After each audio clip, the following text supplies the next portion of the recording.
What would happen in a world where we'd have no conflict? A world where we'd have infinite food and infinite water.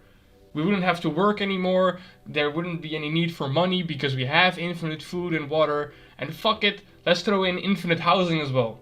A true utopia. What would happen to a population if we were left uncontrolled with an abundance of everything we need and a lack of any form of conflict? Well, as it turns out, we actually put this idea to the test. We did a study called Universe 25. And just like with Area 59 and Rule 34, you know when it just has a number for a name, it's some juicy shit.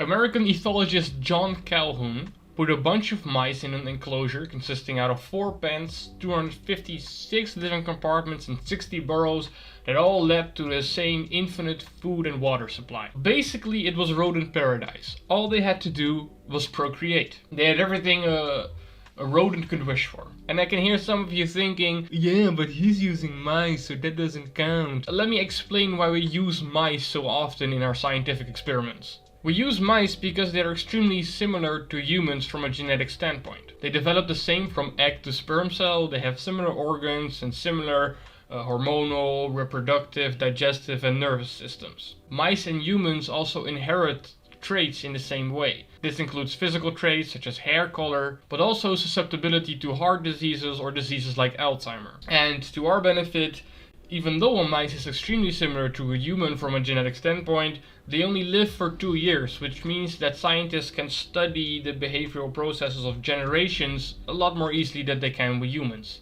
So there you have it, that's why we use mice so much in science. Now let's go back to Calhoun's experiment. It started off as pure paradise. Mice began bonding, mating, nesting, feasting, nothing else to do but enjoy life to the fullest. It was, for all intents and purposes, a true mouse utopia. And this beautiful time caused the population to double about every 55 days. And by day 315, Universe 25 had about 620 mice. Now we started off with only a few, so within 315 days this is quite a lot of population increase. Don't be worried though, there was still plenty of space to go around, but the mice preferred to also eat together. And because eating became a group activity, all the mice kind of stayed within the same spots. This means in the overall picture it wasn't super crowded, but in these places where they would gather, it was overcrowded. It was so crowded that these mice couldn't find some privacy, I guess, and mating dropped by 66%. Now this is a lot. This means that 2/3 of the mice decided not to reproduce anymore. And this unfortunately spelled the downturn of Universe 25. Social imbalance. Basically, 2 groups emerged. The social and the non-social. The introverts and the extroverts. The cool mice and the nerd mice.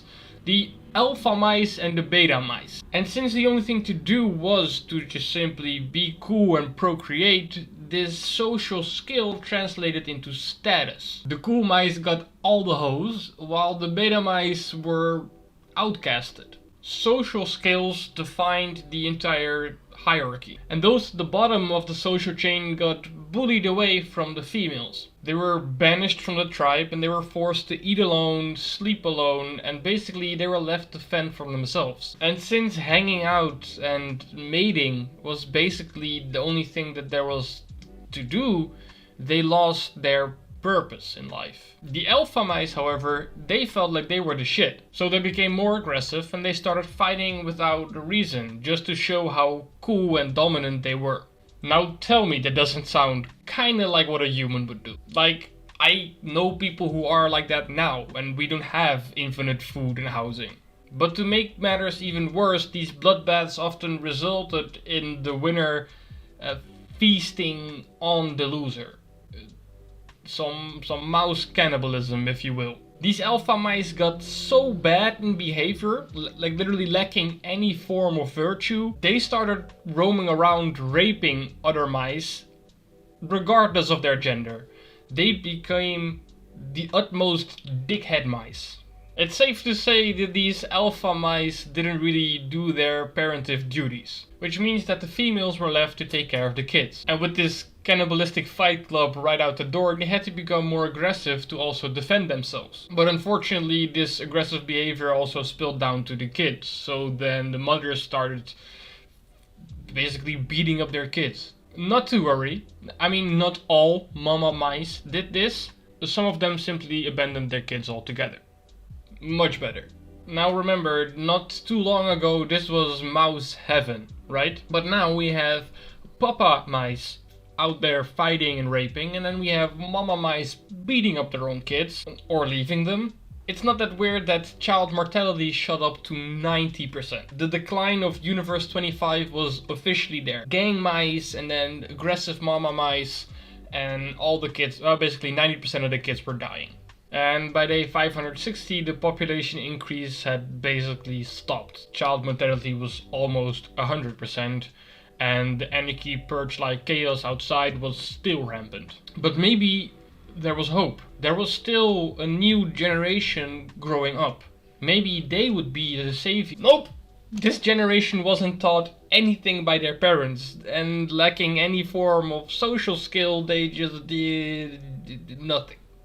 They just ate, slept, and groomed themselves. It was their lacking social skills that caused them to simply avoid these crowded purge places, and they lived in peace. But they also didn't contribute to society, with one group of mice eating each other and another group of mice in seclusion, lacking any form of social interaction or any interest in other mice. There were no new mice born, and slowly but surely Universe 25 went extinct, completely wiped out. According to Calhoun, this experiment proved some basic similarities between mice and humans. 1. We both need to develop skills for courtship, child rearing, territorial defense, and role fulfillment. And if we fail to develop these skills, we fail to find a productive role in society, and usually we don't reproduce. 2. As with these mice, a species will gradually die out. There is no evidence to suggest that humans are not prone to the same developments. 3.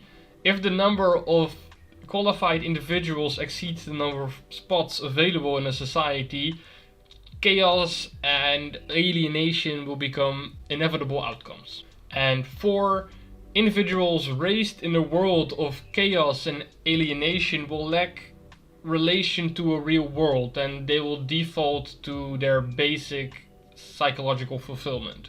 And here we reach the conclusion of Calhoun's experiment. According to Calhoun, mice, just like humans, need a sense of purpose to thrive. Tension, stress, anxiety, they are parts of life, and they promote social behavior. So when all needs are accounted for, when there is no conflict in the world and purpose is lost, only eating, drinking, and mating remain. This is all a bit grim. But is all hope lost? No. The very fact that we as humans are able to identify these patterns can also signal that we are able to prevent these patterns from happening. It's what makes us thrive as a species as well.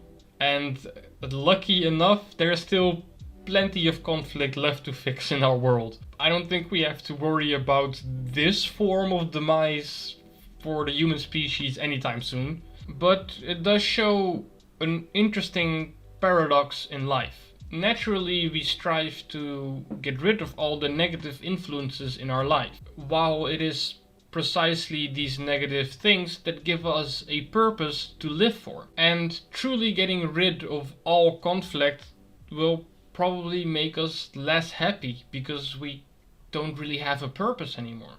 In some ways, unhappiness paradoxically facilitates happiness. As we fight to eliminate our unhappiness, we find purpose in our battle, and it is this purpose which makes us happy.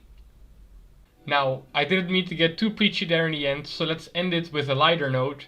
This video is recommended to you by YouTube themselves.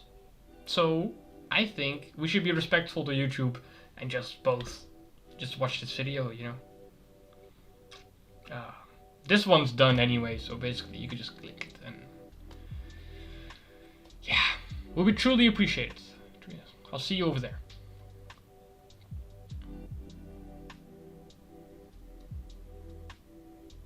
Has any YouTuber told you how awkward it is to record this stuff? I'm just sitting here in silence in my room, staring at a camera. Please just click the video. Why are you still watching? Please. I beg you.